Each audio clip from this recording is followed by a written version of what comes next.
Hey, look, it's Chris. Wait, hold What's up? Where Hey, is Chris? Angelo, what's up, man? Chris, How you guys doing? What's up, the Noel? Welcome. hardest murky Welcome man to in the. pizza.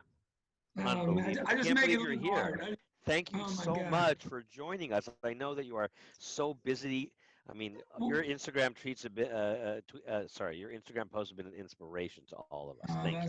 That's kind, very kind. That's the truth, man. You know what? I will tell you this, Noel. I'll tell you, and you and I have been blessed to have some pretty, at least ankle deep conversations. And one thing I will tell you that comes out of this, I hope, is that we make time for things that matter. You know, we're in the relationship business. I mean, when we don't serve those relationships, whether it's a relationship with our farmers, our friends, you know, our customers, our peers, you know, for me, it's, you know, I opened up in '88, and the first thing I ever wanted to do, not that I didn't give a shit that my grandmother liked my pizza, or, you know, the lady that was a food critic, or I wanted the respect of my peers. And that's what kept me up at night. I wanted them to look at my pantry and know that, like, this fucking dude's serious about what he wants to give, you know, what makes good things good. And it wasn't about me, it was about tying into things that were already great. It isn't just about making pizza, you know, all this shit. It's about building our relationships. Anyway, no, what do I know? I mean, I don't know. Well, pizza, man, pizza is just, you know, it is a metaphor of the best of intentions. Of I'll bring it. I'll fucking talk about anything. Like, and just because I want to hear the perspective, you know, I don't need to be right. I want to understand, you know, how I make you feel, and I want you to understand how you make me feel. And I do that with food. You know, I do that with people. I mean, I don't fucking want to be in a blind tasting. I don't want to be in a fucking stupid ass show that got to cook something in 30 seconds, see what's fucking awesome. For me, waste of times. They take us to different places. Food, take it as long as you want. Who gives a shit? Get there, you know, like cook things because you love them. Find the reason you want to do it. You know, I mean, every one of you guys are struggling. We all are. I mean, we're bleeding out, you know, and there's so many things right now what I don't understand. You know, help me understand, you know, I would say. The connection that I do have to a lot of my friends in this industry has been something that it helps me get through a lot of days. I mean, I'll tell you, I get a lot of calls from friends when I'm down, and Mark Vetri and I say Johnny Darsky, or you know, the long list of people where we can be vulnerable. And I think vulnerability in our world, just like our dough, is incredibly vulnerable. You know, like my brother, one of my favorite pizza books is Mastering Pizza. I love it.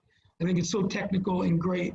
You know, my book's a little starter kit for pizza, but it was kind of like, you know, pizza, pasta, and other things I like. That's what it is. But, you know, the irony of that was, like, for me personally, I know I've never mastered a pizza, ever.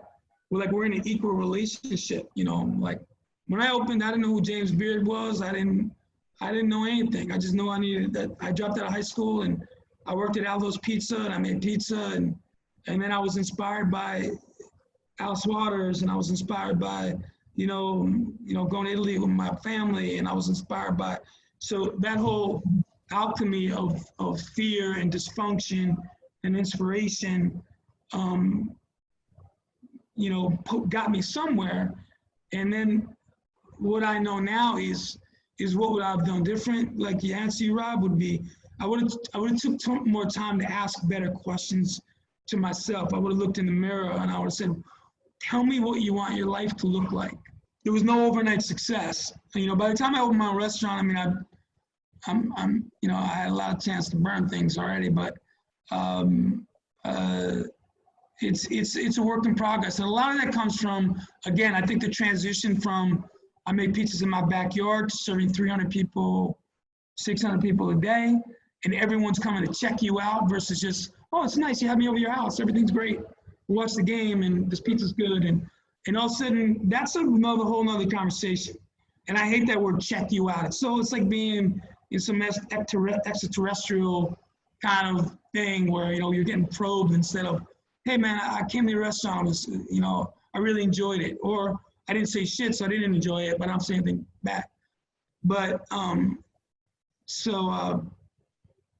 Yeah, I'm still, I mean, every day I think I'm a relatively conscious person, so I'm always looking at, and like my relationship, whether it's with Kevin Morse at Karen Springs or some of our other millers at Hayden or Central Milling, like how can we not screw up your hard work? If there's one person that might heed your advice, you know, don't be negligent with it, and I try my best not to be. So anyway, God bless you guys. Stay healthy, and we're praying for you, your families, and your businesses. And, thank you very much. You're the best. Thank you. Thank you. Thank you. Thanks everyone for contributing. That was amazing.